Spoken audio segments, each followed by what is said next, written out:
Let's shift our focus to the killing fields of Kursk, where the Russian forces are fighting to drive the last Ukrainian soldier from Kursk.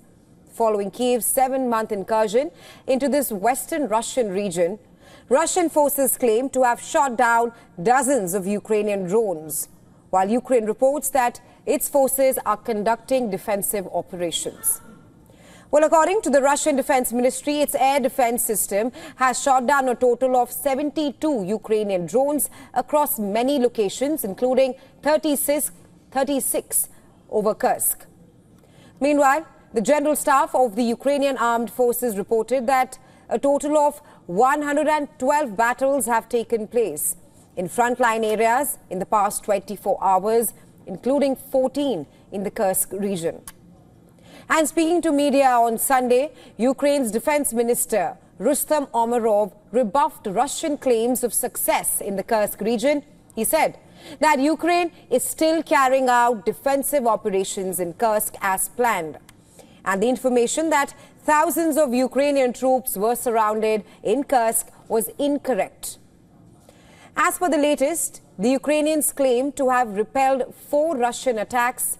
Their 47th Mechanized Brigade released a video taken by a drone showing the Ukrainian troops' long-range artillery fire targeting a Russian military base in Kursk. The fighting in Kursk has clearly not ended.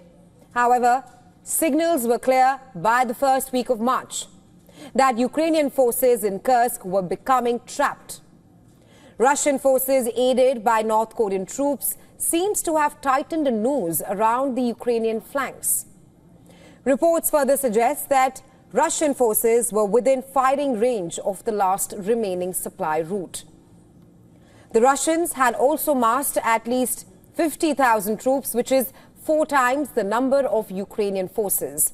As a result, Russian forces were able to reclaim this region from Ukrainian control, forcing Ukrainian troops to retreat with less Russian land than they had hoped to trade for peace.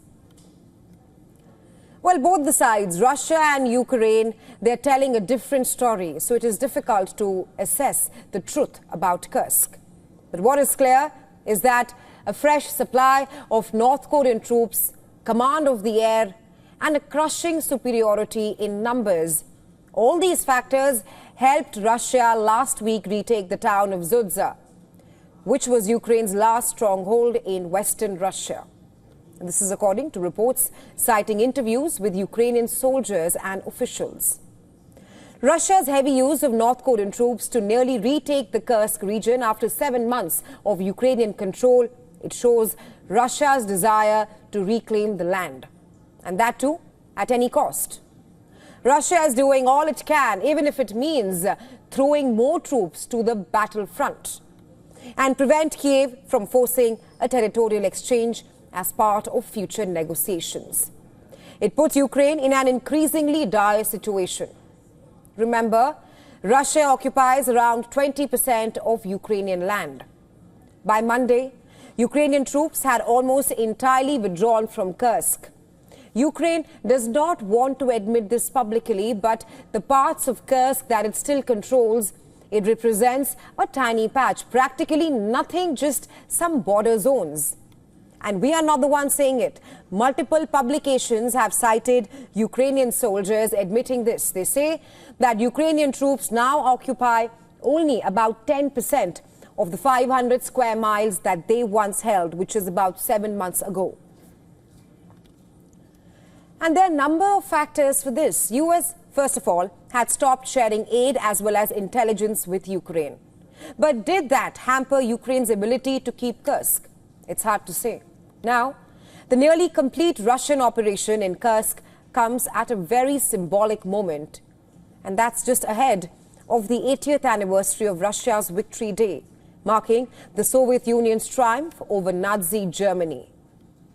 Some reports cite Ukrainian officials saying that they expect a major concentration of Russia's efforts to finish the operation before the big day. Already, Russian Defense Minister Andrei Belosov has reportedly invited North Korean troops to participate in the May 9th parade. As Russian troops approach the Ukrainian border of its Sumy region, what happens next will depend on Russia's action solely.